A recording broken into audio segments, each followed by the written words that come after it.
working my way through my role as a parent to the four children, my two adopted children from my first marriage, and my two stepchildren from my present marriage. And the things I think I did well and the things I have guilt about and feel like at least partial, if not bigger failures in my life. And I have one remaining child, and she is mainly a delight that I'm going to brag about. So I think I'm going to put that on hold because I was looking at something else that I wrote some years ago, and it moved me again. And I felt like I wanted to savor my story of my raising of Karen until closer to the holiday season where it'll be something really lovely and joyful. And I'm going to fill in today with one of the chapters of my unpublished book that I feel very moved by every time I look at it. And the title of it is Inexplicable Love. And here I go. The challenges I've encountered as I've traversed the path of my life have ground on me, burnished me, and somehow, as a byproduct, have moved me to free myself from most of the templates of bigotry we're all encouraged to embrace. Whatever are the belief systems of that particular culture in which each of us has been raised, those systems inevitably inculcate forms of discrimination and bigotry. Such indoctrination into the meaning and purposes of our lives and the related values to be pursued, and what kind of others are to be scorned, stigmatized, or even brutalized, is carried out by all cultures. During the onflowing decades of our development, we are we are expected to learn and to internalize the quote proper ways of thinking about and quote understanding our lives, our relationships with others who are members of our reference groups, and how we are to relate to all the others who are outsiders of one sort or another. I long ago rebelled against many of the lessons I was expected to learn. Now it has come to matter a lot to me that I've become reasonably understanding, accepting, open, and even appreciative of differences in the life patterns, beliefs, and behaviors exhibited by those who populate our planet. My fellow humans embody such a rich array of races, religions, ethnicities, and national characters. I have additionally broken many of the culture's, quote, rules of conduct that I had been taught. I have divested myself of a plethora of beliefs I was expected to honor, beliefs that came to seem to me to be stupid, anti human, contrary to science, or even harmful for living a sustaining life. I have also shed my conviction that the manner in which I presently live my own particular life and the commitments I endeavor to exemplify with my daily conduct of that life are those that should be embraced by everyone. I am now convinced that how I strive to conduct myself may, in fact, be good for no one but myself, and it may not even be good for me, for I remain a work in progress. So, quite a time ago, I also stopped trying to support any assumption that there was a quote correct way to live. But unfortunately, as do all humans, I still suffer from a stubborn and lingering residual array of biased assumptions about, quote, the true nature of some kinds of other humans I may encounter. Yes, as is all too common for every one of us, and in the face of my longing to be culture free, I can still fall into the error of assuming that certain recurring characteristics of some group of humans I have been taught to see is universally shared by all members of the particular group in question. I then make a preformed assumption that the representative person in front of me must therefore possess the entire array of those stereotypical characteristics in abundance. For example, on rare occasions when my career has led me to interact with some male law enforcement officer, I have collapsed into an almost reflexive-like presupposition that the man with whom I am relating must, of course, be misogynistic, rigid, prone to alcoholism, a homophobe, politically conservative, subject to episodes of rage, the bearer of paranoid suspiciousness that the rest of us were scumbags, and certainly be racially bigoted. But Will walked into my life in the early 1970s, and my interactions with him helped me to work myself through and out of that particular residual pocket of chauvinism in my own psyche. My new client had come to his first appointment with me immediately after having left work for the day.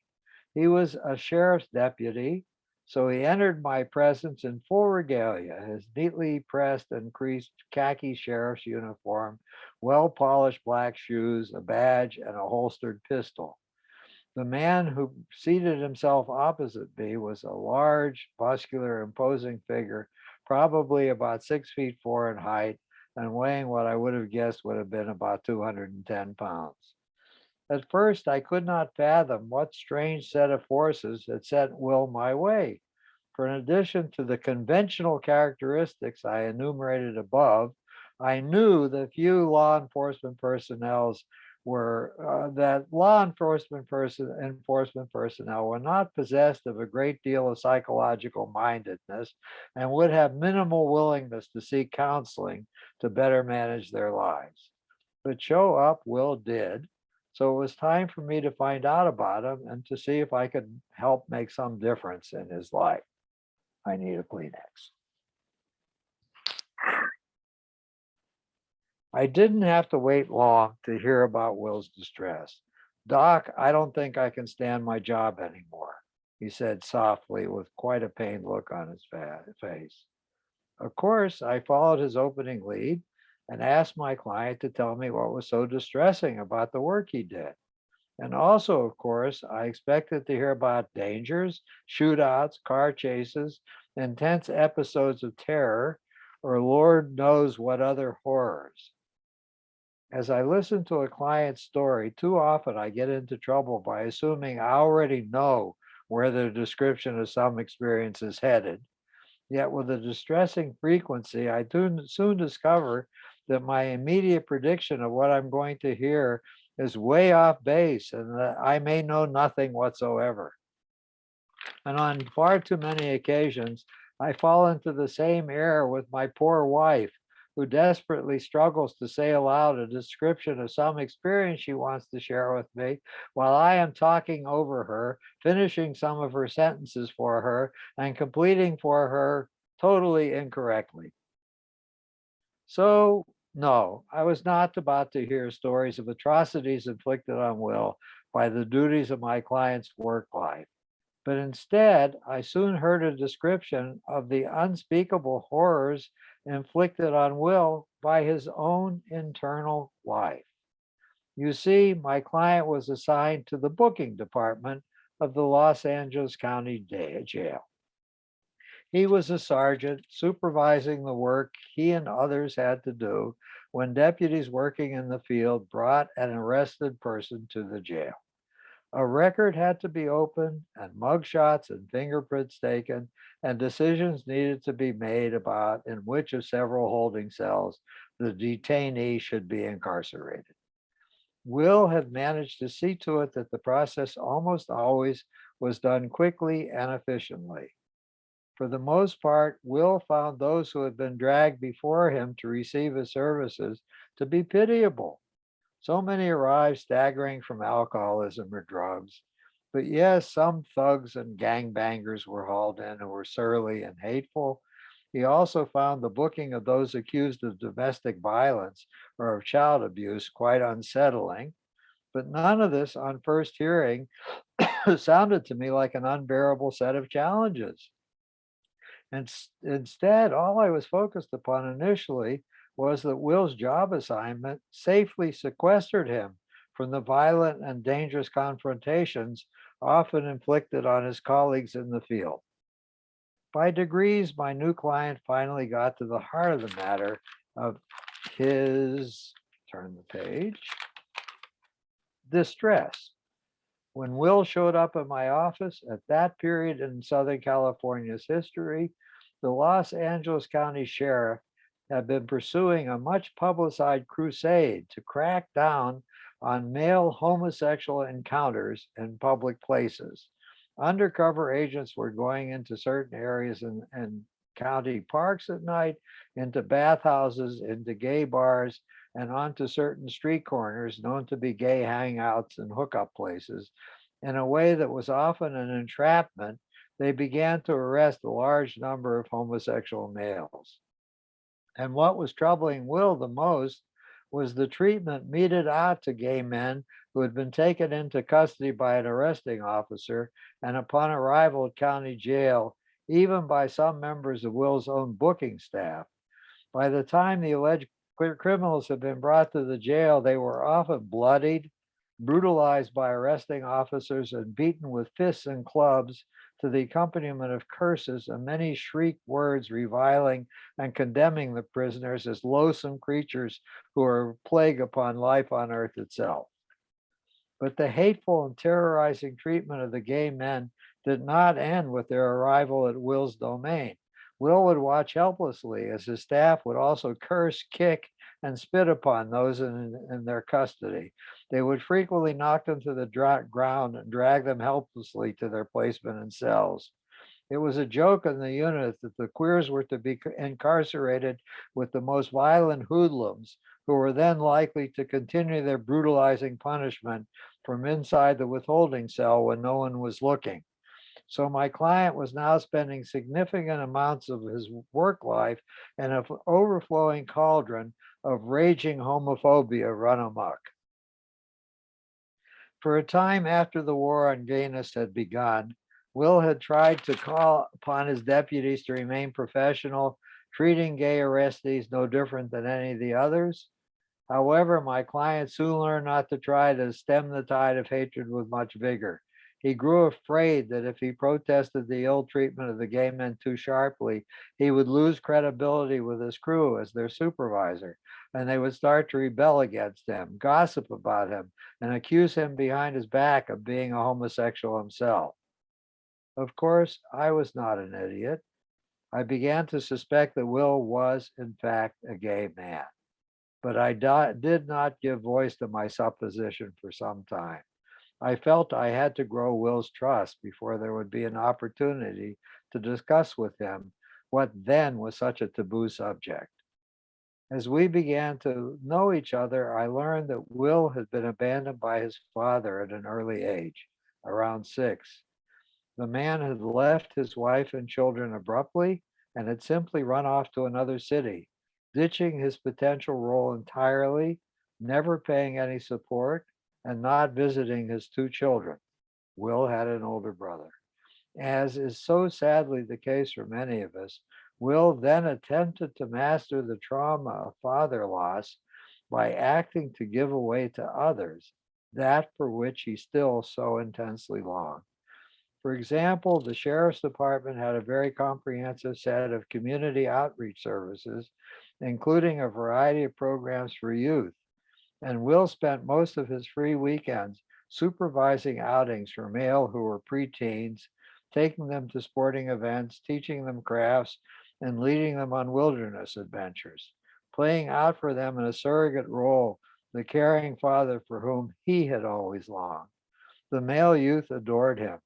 Most of them had either absent, detached, or abusive fathers, and Will often became quite involved with his charges, going to the home of one or another of them when there was some tense family problem unfolding, and doing the best he could to try to calm everyone down. Will lived alone.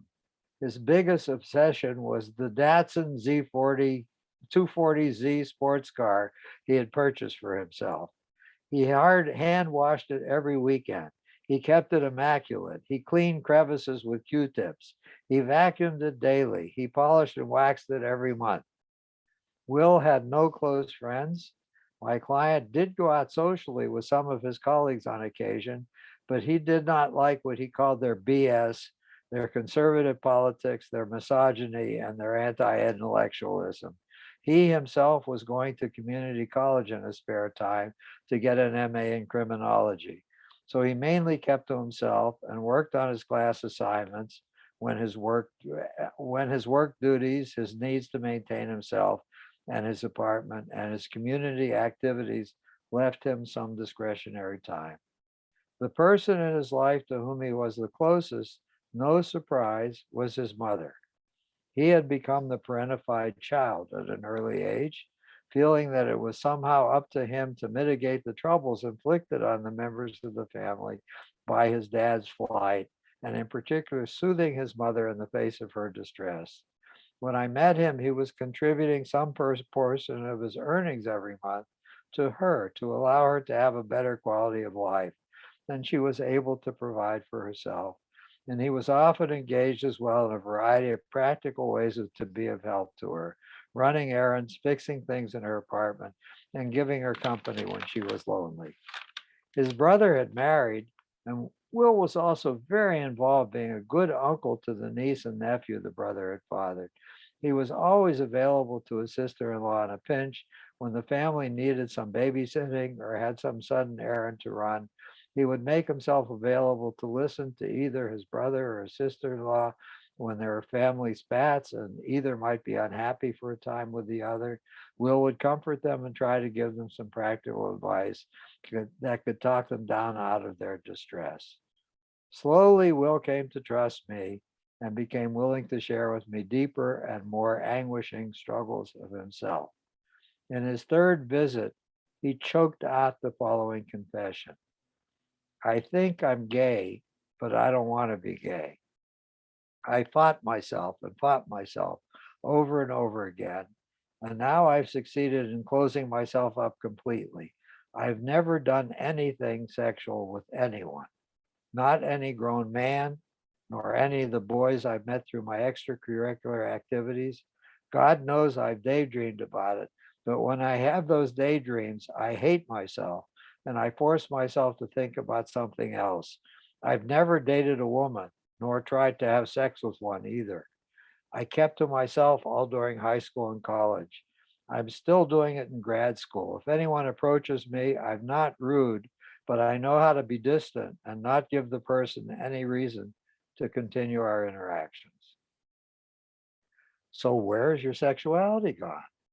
I understand about your wanting to contain and to refrain from behaviors you abhor, not engage yourself with others in that way, and then having to live with the self-loathing you'd experience if you enacted any of those images and actually did anything. But you're still young and vital. Sexual urges can drive us so powerfully. Do you ever have any sexual life at all? Do you even grant yourself the right to masturbation? Sometimes I can't control myself anymore and I jack off. And do you surrender and let yourself come when you do? Yes. And what stories or daydreams are you telling yourself that help you to get fully aroused and allow you to release yourself when you find yourself giving in to the urges you detest? Will started crying. I hate myself and I hate my life. There are times I just want to die. I did the most shameful thing a few years ago. I thought I'd pass out from terror, but I went into an adult sex shop and I bought a dildo. That's what I use. I take off all my clothes and get naked. I get the dildo from where I've hidden it in my sock drawer. I go into the closet in my bedroom, close the door, and turn off the light so I'm standing naked in total darkness. I stand up straight. I put the dildo in my mouth and I start sucking hard on it. I rub my dick. I imagine the dildo is the cock of one of my boys. In the daydream, the boy's unhappy. He has some kind of problem. I want to comfort him. So I tell him to get naked and let me give him pleasure. He should just relax and surrender. In the story I'm telling myself, I imagine him giving in to me and the good feelings I'm giving him. I get so excited as I imagine him getting really excited. I think about him starting to come, and then I do. Will sobbed uncontrollably. for some many moments. I hate myself when I get weak and do that. It's disgusting. When I'm done, I have to take a shower and I try and wash myself clean again. I have a very scratchy loofah in my shower. I use it to rub myself hard all over. I do it again and again until it hurts and parts of my skin are stinging and raw and red. Will's anguished outcries left me in a frozen silence. I was so aware that I was not Will. I thought about challenges in the world so differently than did he. I didn't find his actions loathsome. No, I found them almost unbearably tragic. Worst of all, I was in the thrall of an empathic bridge that had sprung up between us.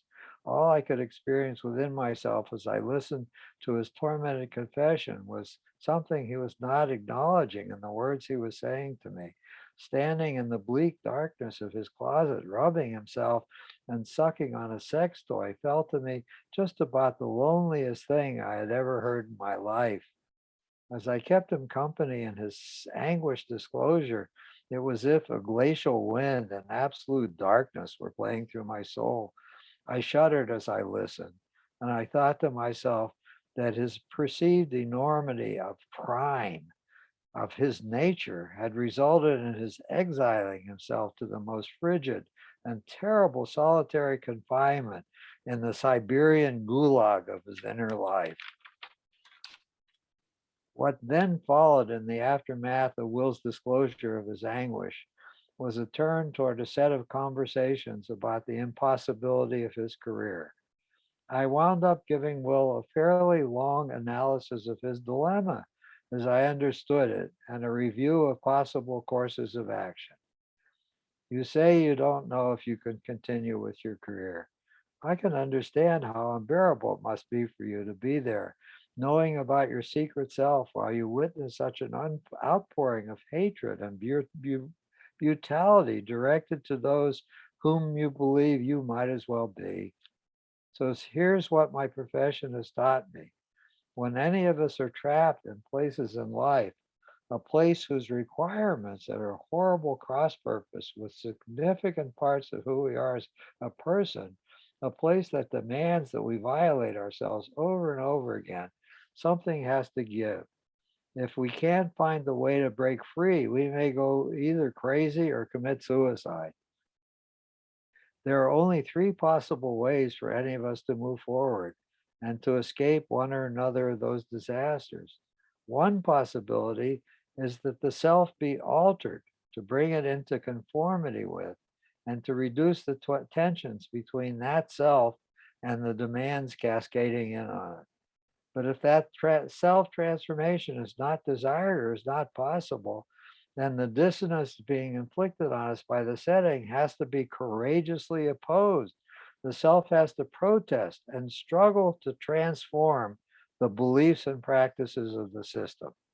We have to fight and rebel so that the setting is challenged to alter, no longer has the same characteristics, and no longer inflicts the same harshness on the self. But if neither of those possibilities is viable, leave taking from the setting must happen. The self has to move on and embed itself in the world in a place where there is no longer terrible dissonance between the demands of the new setting and the contours of one's nature.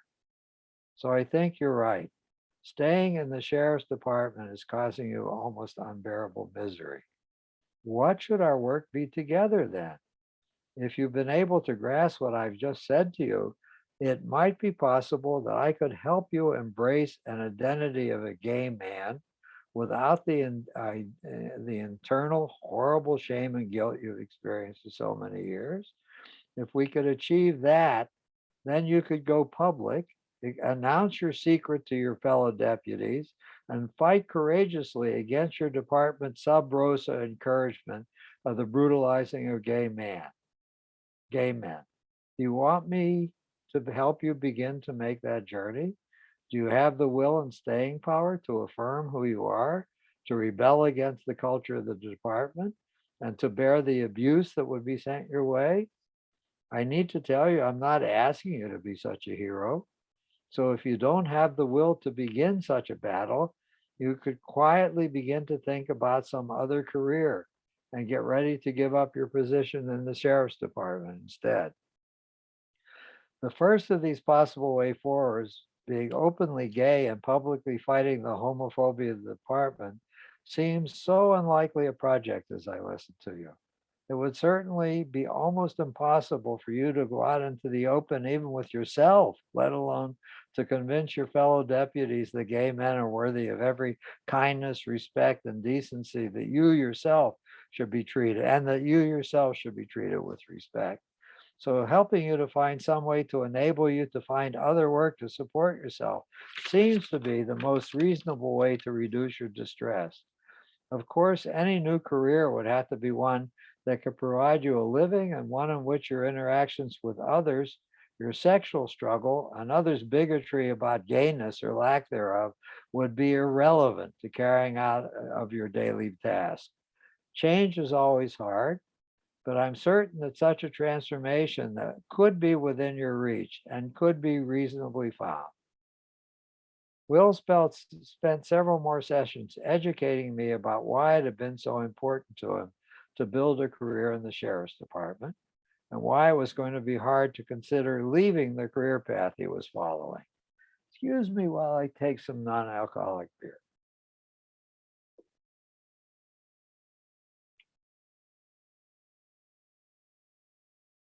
He focused mainly on having an uncle, his mother's brother, who had been a policeman. He had liked his uncle very much and had often longed for the man to invite him to do things together more frequently. Each time with his uncle was a treat, but his uncle, of course, was tied up with his own career, with his own wife and children, and he lived some 40 miles away from where Will had been growing up. So this had limited the possibility for enough shared time between them. In addition to the man's periodic kindness, the uncle was special in another way. Will always felt his father to be such a morally reprehensible person that it gave him some kind of comfort to have an uncle who was very different from his father. The policeman uncle was a person who stood for honoring the law and upholding moral obligations and spent a lifetime exemplifying and enforcing these. It took me more than a year ready to feel and touch on a third thread of importance to Will of being a sheriff. The chosen career, of course, had served Will as a public disguise. While pursuing it, he could wrap himself in the masculine trappings of his uniform, his gun, his badge, and the symbolism of masculinity and power these conveyed to him. And he could hide from both the public view and from his own view his unbearable and unacceptable longings to be a small boy and to be loved by a caring father, even loved sexually.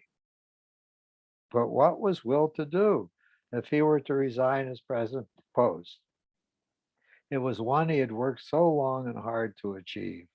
So we spent some time reviewing my client's boyhood occupational fantasies, his leisure time pursuits, his potential interests and other possibilities, and contacts he might have that might possibly provide entry to something different.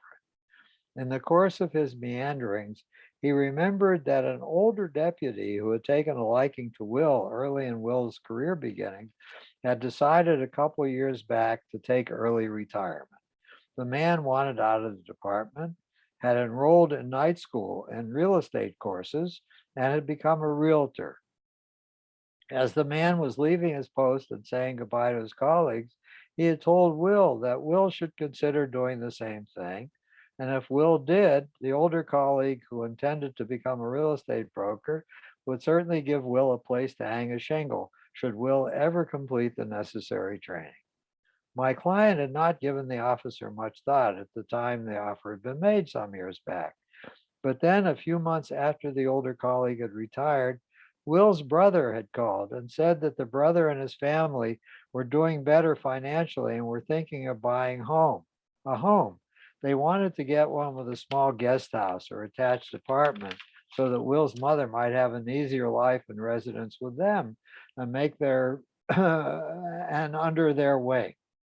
What did Will think? Will was very pleased with the suggestion, made his relatives a gift of a few $1,000s to help them finance the purchase, and in his effort to help his brother and sister-in-law to understand their challenges, he then found himself going with them to open houses, meeting realtors, thinking about making bids, reading offers and mortgage applications, and of course, reading escrow documents.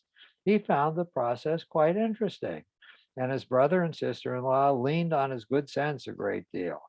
But again, the experience did not lead to anything quite yet, at least until he and I reviewed what had happened together. After hearing these memories, I suggested to Will that entry into a life in real estate might be a good one and could provide him a meaningful path out of his law enforcement career. I knew his community college semester was coming to an end in a few weeks.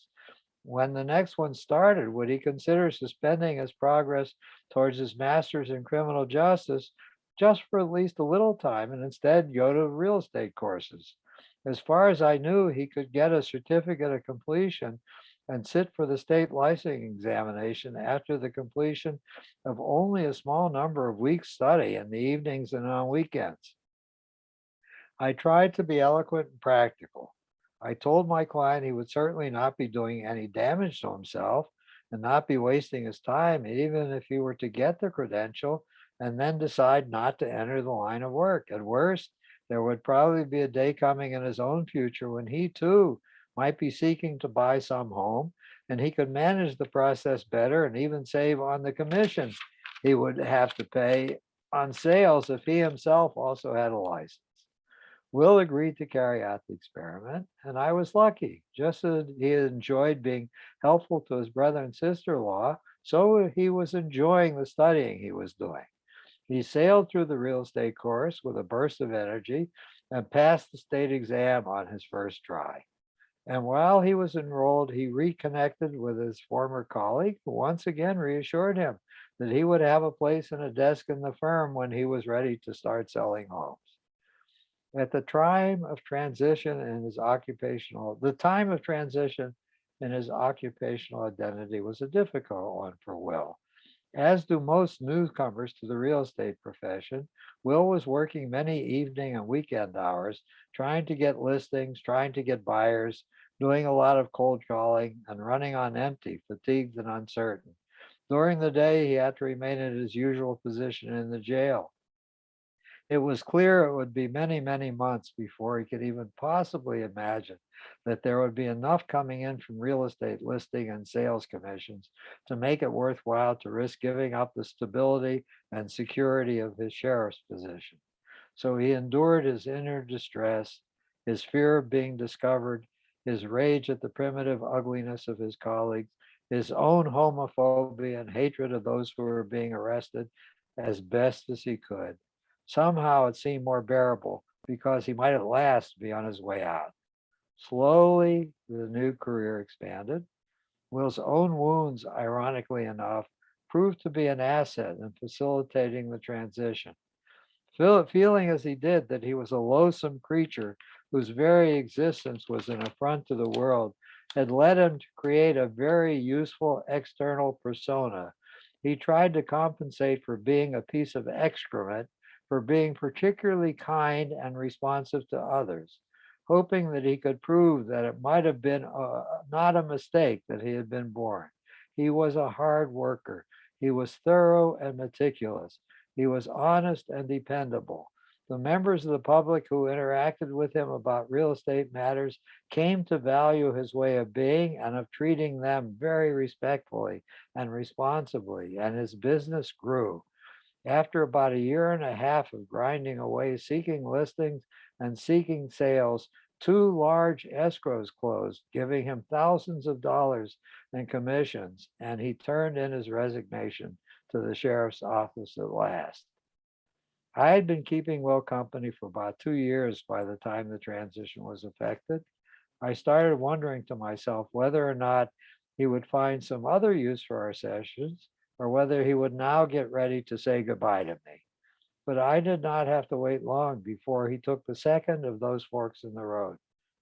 I have a new problem I don't know how to handle. Do you have any suggestions? What's the problem? There's an escrow officer I know. Her name's Margot. She's so sharp. She knows everything about buying and selling property and all the glitches and problems that can come up. If I'm having trouble getting financing for a customer, she knows a loan broker for me to call who'll help me. If I need an inspection or some work done on a house, she refers me to contractors, plumbers, electricians, whatever I need. And she's a whiz at making sure escrows are done properly and go to closure without a hitch. There isn't a week that goes by that there isn't something cropping up that I need to drop by to talk with her about. And she's always so kind to me. She sounds like a gem, so what's the problem? I think she likes me. She's starting fishing around to see if I would spend some time with her away from work. 3 weeks ago, she told me that she had an extra ticket for a concert and asked if I'd go with her. Last week, she said some of the people she knew were putting together a bowling league and wondered if I would be interested in joining. Both times I mumbled some excuse, but I don't think she's going to stop trying. Let me repeat. So what's the problem? I can't get involved with her. She doesn't know about my sexual rituals. Who the hell would want to date some asshole who jacks off with a dildo in a closet? She deserves someone better. She's a fine and worthwhile woman. She should have a capable man who'd be a great lover and a wonderful companion for herself.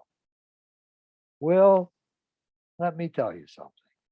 One of the damn things that makes me groan with dismay about what I'm hearing from one of my clients is when that person takes a stance based on assumptions he or she is making about what is good or bad for someone else.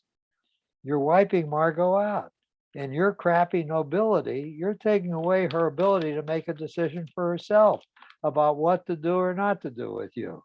You're just blocking her and making sure she won't be able to do much of anything with you. But I already know where it would be going if I even began spending some time with her outside of her office. No, you don't know where it would be going.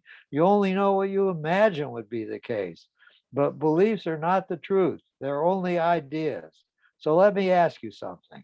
Would it be pleasant for you to have a dinner with her, take a walk with her, or go to a movie with her? She seems to think it would be pleasant for her.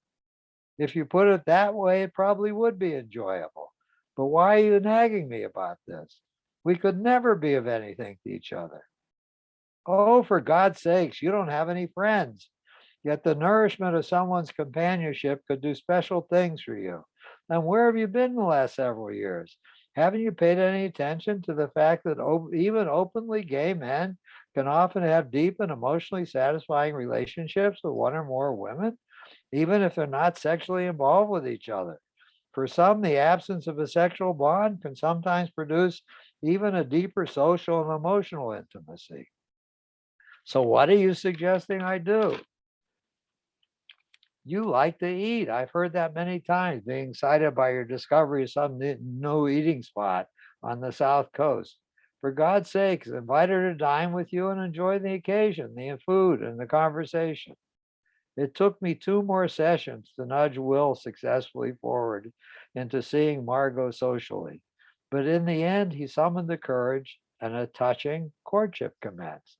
Slowly, each began to share with the other pain stories of complex and wounding childhoods, and to have intimate conversations with each other about what was real, what hurt, and about what it was for each longed and dreamed.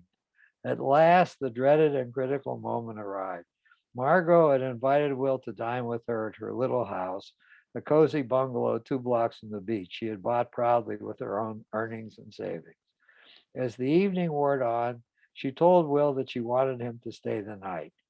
She told him that those words were hard for her to say to him, but he had sometimes held her hand and had put his arm around her when walking and at the movies when they were snuggling in the dark, but he had never made any greater attempt to become physical with her.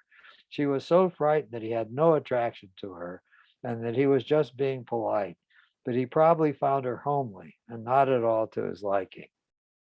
Bless Will, he decided in his panic desperation.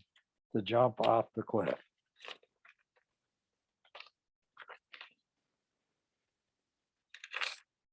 No, it's not you at all. You're very lovely. You deserve someone better. I'm a virgin. I've never had sex. I think I'm gay, but I don't have homosexual relationships either. I don't do anything with anyone. I just satisfy myself. You should stay away from me. I can't ever be a good companion for you or for anybody. His heart was pounding in terror. He waited many moments, eons, before Margot came out of her thoughtfulness and answered, "We don't have to have sex. You're such a dear man. You're interesting, handsome, extremely kind, and capable. I want to find some way to have you in my life more. Would you be just willing to sleep in my bed tonight? I'd be happy if we only cuddled a bit. I'd sleep peacefully because I'd know that you'd be with me all through the night." And so it started. The two spent increasing amounts of time together. They loved walking the strand, listening to the ocean. They loved sampling all the ethnic cuisines available in metropolitan Los Angeles. They loved going to concerts. They loved groaning about the impossible clients both of them had to service. They loved grumbling about troublesome members of their respective families. They loved spending time with Margot's friends, who quickly became Will's friends as well. But maybe most of all, they loved spooning in Margot's bed and having the best sleep either of them had ever experienced. Of course, Margot had never been convinced that some kind of sexual dance with Will would be as totally impossible as Will had insisted. So some nights she would kiss him softly, kiss him all over, and touch him gently. Sometimes he would get erections, and she would give him oral sex or simply fondle him delicately. On occasion, she would give in to growing excitement and on occasion, he would give in to growing excitement and allow himself an orgasm before the two fell into sound sleep. After many months, Margot found the courage to ask Will what he'd been imagining on those nights when she was attempting to pleasure him. Once again, Will restored my faith in the possibilities of true human courage and was willing to be real with her. My client described to the woman who was now his best friend what was his most powerful and evocative masturbation dream. He himself giving oral sex to a young man who was hurting and troubled. And just as he had with me when he had finished sharing his hated internal visions with Margot, Will broke out sobbing. Margot took him in her arms, rocked him, and quietly shushed him until both got sleepy and fell into a troubled sleep. Some days later, while watching a sunset on the beach near Margot's home, Will's dear partner wanted to talk. "I've been thinking a lot about what you told me the other night. I love you. I never want you to be other than who you are. So I was thinking, I don't want you to have to go away from me when I'm inviting you to take pleasure with it together. Go away into some secret daydream away from me while you get excited and begin to spend time instead with an imagined boy. Look at me. I'm petite. I have small breasts. I was quite a tomboy when I was growing up. Could you let me be the boy of your dreams? I'd be happy to pretend. I'm going to a sex shop tomorrow and get myself a dildo I can strap on. Tomorrow night, would you be willing to enact that powerful daydream that excites you and yet has you fleeing from anyone else? Let me take up the role as the young boy in your erotic longing, and we can play act together." Thus, the two of them began a process of opening and making fluid the gender role assignments between the two. They experimented with the creation of a variety of role playing daydreams during their sexual encounters. They experimented with the loving, erotic penetration of many body orifices, sometimes with dildos and sometimes with Will's penis. After a period of time, Will announced that he would be leaving me. He was now at peace in life. He told me that he and Margot were going to lease their respective homes as income property and were going to buy a house and live in it together. He thanked me for the help I had been to him. I thought our work was going to be done, but it was not.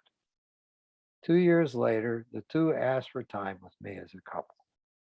During the first session, seeing him again, there was beginning catch up they did for me. Margot had opened her own escrow company, and Will was not only continuing his real estate career, but was now doubly busy because he had taken up the responsibility to be Margot's business manager in addition. Both were making out very well in the rising real estate tide in Southern California. None of this was why they had come, of course. Margot was the one who informed me they had started a set of discussions about the possibility of marrying and becoming parents. She was very committed to the project, but Will had serious reservations. When I inquired about what were the reservations, Will's self-loathing surfaced again. He was very frightened that he had had no role model about what a father might be. In addition, he was no longer closeted with Margot. While he was no longer closeted with Margot, he felt he would have to be closeted with any child of his. What if some hypothetical offspring of his would stumble across the secrets of his or her parents' sexuality? Will could never bear the daydream of that discovery and of the shock and disgust that would eventuate. At some point in our discussion, about 4 or 5 sessions in, I remember quoting my mother to Will: "Don't trouble trouble until trouble troubles you." Will was driving himself crazy and struggling to make a decision based on daydreams about what might happen in some distant future. I also asked Will to consider this. He had lived with all kinds of torments, but on the balance, was he grateful or bitterly resentful that his parents, with all their limitations, had given him the gift of life? After several visits, the couple made the decision to proceed. First, they ran to Las Vegas and married. Then they had to confront a terrible variety of practical matters. Would Will be able to maintain an erection and penetrate Margot to the point of orgasm so he could inseminate her? Would the urgency of being a heterosexual couple for the purposes of procreation blow aside the comforting daydream of his being engaged in some variety of gay sex that had sustained most of his capacity to be potent when he and Margot were sexual together? While we were deeply immersed in conversations about these touching matters, our intertwined lives abruptly turned heartbreaking for all three of us in ways I could never have anticipated. The first grim news after months of lack of insemination success was that Will's sperm count was hopelessly low. Now our discussion shifted. Would Margot go to a sperm bank for artificial insemination? Would the couple consider adoption?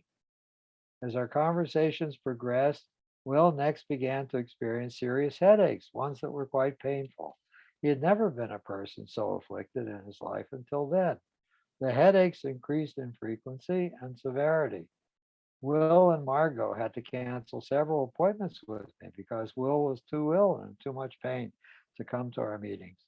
At last, my client's health plan authorized a brain MRI and a CAT scan for him. The results of the screening were devastating. Will was afflicted with an aggressive form of glioblastoma, a very deadly cancer of the brain. He was given only a 50-50 chance of living longer than 10 months. Of course, treatment or whatever passed for treatment was immediately initiated, a mix of radiation and chemotherapy. In addition, his skull was open and some of the more accessible tumor masses were excised, those that were contributing to the overall cranial pressure and could safely be removed without devastating Will's capacity to maintain residual quality of life. He was more comfortable after that. I continued to see the pair as Will's condition worsened. Now the focus of our sessions together was not on preparing for receiving and welcoming new life, but on seeking some peace and closure about Will's oncoming death, if any such preparation is ever possible. 6 months after diagnosis, Will and Margot were seemingly given new hope. Will had been selected for a set of clinical trials at Stanford University's Medical Center. He was to have small pellets of radioactive material injected widely in all of the brain areas that were presently being massively invaded by cancerous tumors. The hope was that the radiation would slow or stop the invaders without doing too much damage to the surrounding tissue. But after Will had endured all the additional misery, the treatment failed to halt the ongoing spread of the cancer. I saw Will at his home for the last time about a week before he died. He had returned from Palo Alto. He was in bed. He could no longer talk, but through a series of grunts and some word salad, had signaled to Margot that he wanted to see me again. I sat by his bed and held his hand. His head was completely covered with a bandage, protecting the holes that had been drilled in the skull where the radioactive pellets had been injected. He could not speak, but I said plenty, or at least I hope it was plenty. I told him that he had always been one of the most heroic persons I had known. He hated himself. He frequently felt worthless. Yet he struggled so valiantly to be decent, to greet one and all with kindness, to work with integrity, to be a person of his word, to love and to care about those to whom he was attached, and to lift others' troubles and bad mood with kind and encouraging words. I expressed my hope that he might at last be able to forgive himself, ridding himself of the teachings of our culture and of his family, that some of his thoughts and actions were unforgivable. From my perspective, he had never committed any evil deserving such harsh excoriations. And to the contrary, I had always marveled at the sweet way he and Margot had constructed a wonderful love based on honoring each other's wounds and cherishing what was. Will died a week later. After the funeral, Margot came to see me. We had so much to talk about, but that's an entirely different story.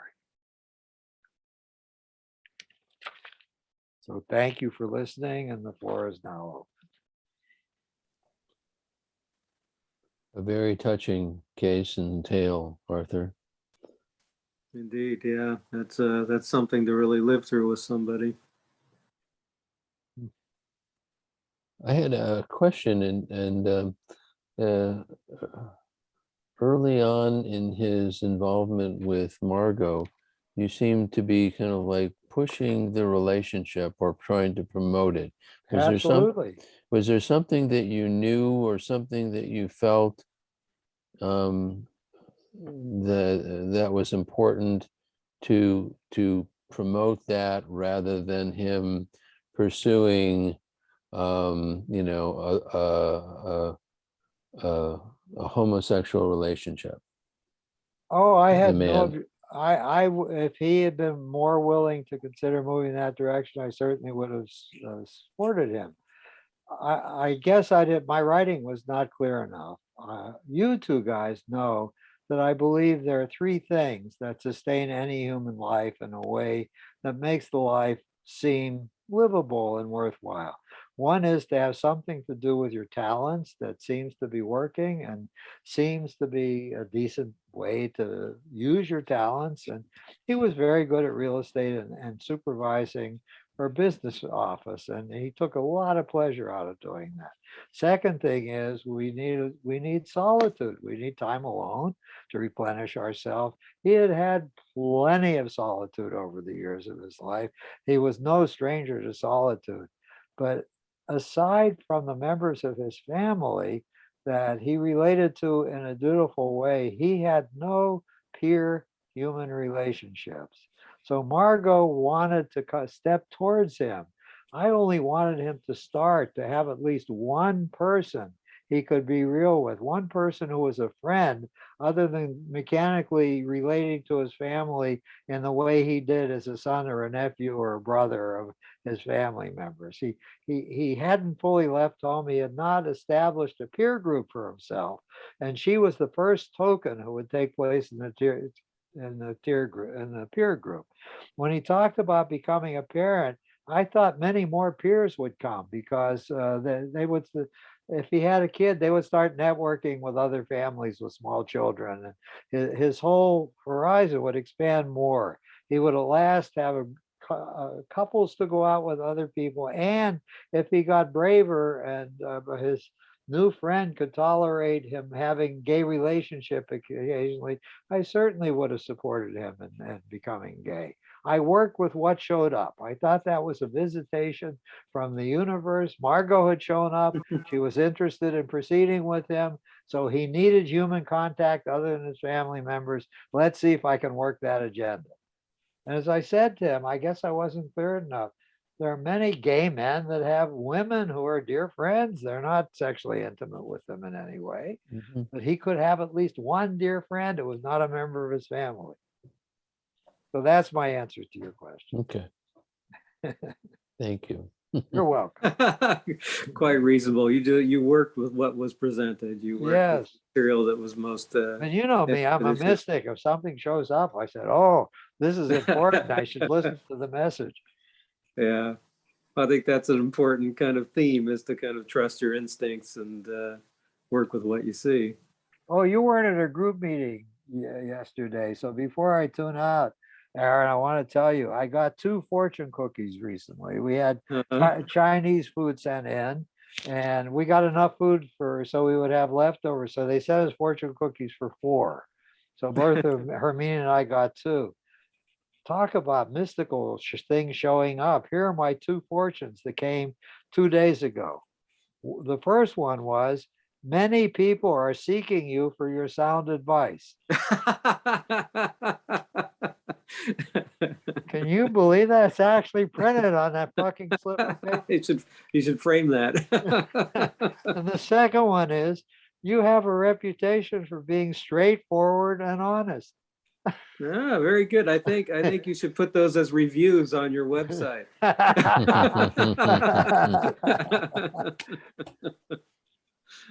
Ah, That's funny. thank you, guys. Is Yeah. there anything else we need to touch base on before I sign off for today? Yeah. Well, Thank you very much. And I will talk about my daughter, Karen. She was my stepdaughter, but I legally adopted her. So she became my daughter when she turned 18. And I will talk about the joy I've had and the wonderful experiences I've mainly had raising her. Great.